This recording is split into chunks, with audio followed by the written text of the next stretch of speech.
星空テラスへ行ってみよう。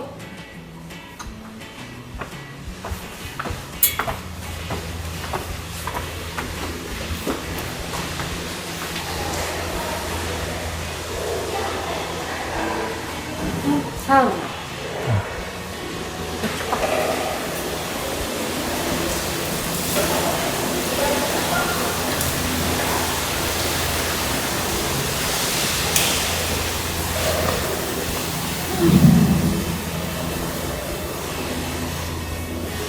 よいしょ。な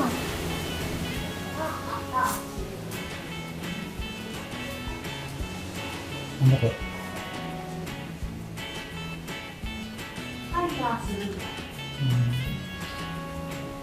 足湯入る？大丈夫。入らない。足湯ね、タオル置いてあるからね、ちゃんと。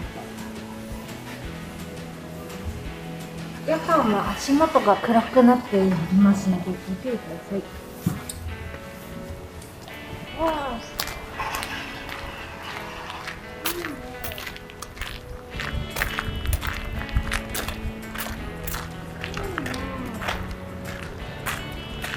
すごいいいよ。円形になってて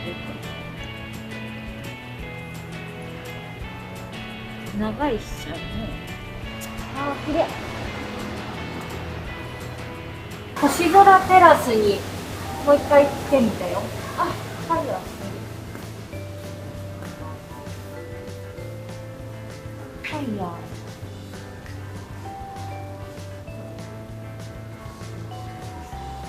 外は行かない。ちょっとファイヤー見に来ただけ。いい今、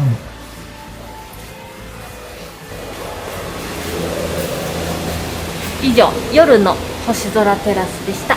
チャンネル登録よろしく。